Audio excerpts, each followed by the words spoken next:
Hello, everybody, and thank you for your support of Indie Agency News. Let's meet an indie agency. Before we started, I was saying, how long has it been? What's wrong with us? Yeah, seriously, what's wrong with us? Meryl, what is wrong with us? Don't even open that box. Oh, my God. But it is so lovely to see you again. It's so good to see you, too. Look at us. We're just still little babies in this industry. Look at us. All right. Now, quick snapshot. Quirk Creative. Yeah. Give us the thumbnail. When you were founded, give us the shtick. The shtick. Well, the shtick when we were founded is different than the shtick today. So I'll give you today's shtick. We're a creative ad agency, and our specialty is video-based advertising. So we really are video experts. And in a nutshell, what that means is we work with brands to make linear TV, streaming, YouTube, digital, social, commercials, campaigns, and content. I love it. I love it. Like when you and I first met these many years ago, I remember just how absolutely laser focused you've always been on that. And I love the fact that to me, it's about deepening as opposed to going too wide, but I've known you long enough to know that you work the margins a little bit. So let's talk about what you mentioned a little bit.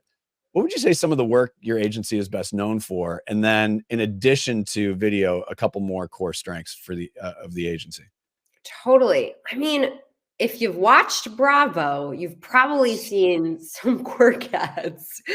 I would say, are most known in the industry for helping direct-to-consumer brands, like the brands you know and love, like Keeps, for example, longtime client Curology, break into TV and profit on that channel. So drive new customer acquisition. So we made actually the very first ad for Keeps way back in 2018. It was a huge success, and they're still playing it like 4 years later. So no, not 4 years. It's now been like 5 years. It's amazing. So yeah, direct-to-consumer brands, a ton of work on TV. Tula Skincare, we did all their TV work. Yeah, so kind of those like hardcore direct-to-consumer brands in health and wellness, beauty, food and beverage. We did Blue Apron's last brand campaign. So big names. And then we also work kind of in a cool vertical B2B. We do a lot of cybersecurity, fintech. Oh my, so that's where the width comes in, right? That's where the width comes in. Well, once you have a niche specialty and you're known for something, and for us, it's about really understanding video storytelling. That really is applicable across verticals. Yeah, 100%. 100%. A story is a story is a story when it's told. Exactly. Well. Exactly. But yeah, you asked about adjacent services. Yes. So, I mean, we only work on campaigns that have a key video component, but we also do all of the surround assets. So digital display, we can do out of home, the photography, stills, direct mail. We do all of that, but our campaigns, where we shine is that they're always really video centric pieces. No, it makes a lot of sense. Let's go to being independent. Yeah. You've been independent forever. What year were you founded again? I'm trying to. 2015. Yeah. Oh, yeah. Why is it so important to be independent for you and your team? Because you just get to call the shots, Doug, and you don't have someone breathing down your neck. Right. I think indie agencies at their best really operate with that freedom. They operate from that place of freedom. For us, that's meant firing clients who don't treat us right. It's meant working on pro bono campaigns for causes we believe in, like abortion rights, and being able to do that and say, fuck it, we're going to do it. Yep. It really means flexing those muscles and every day waking up and being like, man, if we weren't independent, what couldn't we do? Okay, well, let's do that today because we can. That's such a nice way into it. Yeah. I like that. You've touched on quite a few brands Yeah. And you've worked very hard to elevate them in a lot of different ways. But what is the main reason a brand should work with you and Quirk? This might not be a sexy answer, I but don't it doesn't need to be.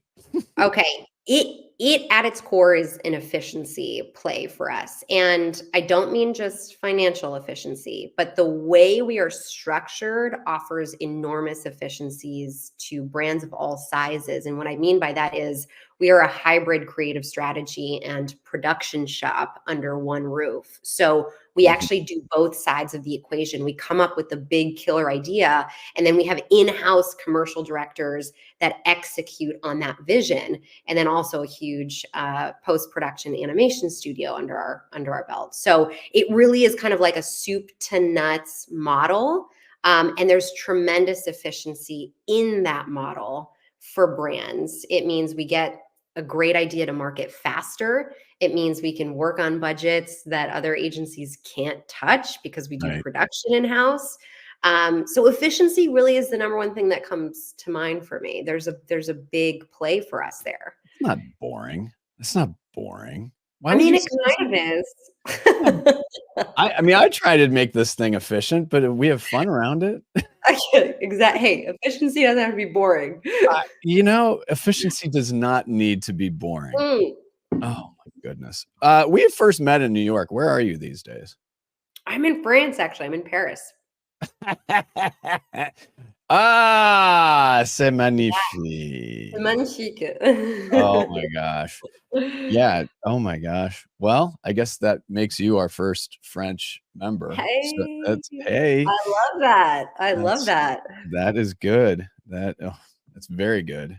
Yeah, yeah. Um, We and went even though fully remote during COVID, so, so you went fully remote, yeah. and that's what we call a professional broadcast segue into talent and why talent should be putting the agency on their list. Well, because we're fully remote. I mean, it's crazy how, Yeah. we're not like the last man standing or last woman standing rather, but it does feel like it's more and more rare to have a fully remote agency. So we're really stoked about that. Although I will mention the majority of our team is in the tri-state area. Uh, Fully remote. I think the other thing about why talent should have us on their map is, and this is for creative talent specifically. Mhm. We had an awesome creative director that worked for us with us for 5 years, and she put it best. She said, "Working at Quirk is like going to film school." And Oh, interesting. the way we've kind of developed our agency is that our creatives, they come up in either the copy or the art ranks, and along the way develop commercial directing skills. And Mm, so what that means for us is we have an amazing, broadly talented roster of commercial directors after years of cultivating that talent. But for the talent, it means getting paid to learn how to commercial direct right, and commercial direct all day long, which is a dream. So I think that that's a really cool thing. And we're one of the few places, I mean, the only place I can think of that offers that. right. No, that's really good. So I think of you, I think of Gene Freeman, Christy Heiler, Francis, Webster. Yep. Um, you go to you go up to Sharon Napier. Like go through the list, right? Of women who have continued to build more ownership. Yeah. And specifically thinking about, Own It and some of the work that that Yeah. that Oh, yeah. Christy and Gene have Love done. Own It. Oh, yeah, yeah, yeah. But and it's interesting you're in France because not always eh, but my point is that the good news is that we're starting to see more ownership. But how would you define your leadership and how you articulate to people like and women identifying and more diverse owners like, yeah, you can do this and you should do this. Yeah, I mean, I was so fortunate when I started Quirk 9 years ago to have those examples that you mentioned in market, women that have done it before me that I could point to and say, they've figured it out. There's no reason I can't figure it out. For me, it was harder for me to get around my age initially. I started Quirk really young, and I got a lot more pushback based on my age. Like, are you Mm. experienced enough? Can you actually do this? Valid questions, by the way, 9 years ago. And yeah, I think man or woman owning something, building something, saying, I did that. I Mhm. built that. I shaped that. That's something really special. And I think I'm going to keep that with me always at Quirk. And I think more women should experience that feeling of Yeah. having like really shaped something themselves. And I feel really lucky that I get to do this. Yeah, and know that there is a huge support network out there to bring you Yeah. along. Uh, Yeah.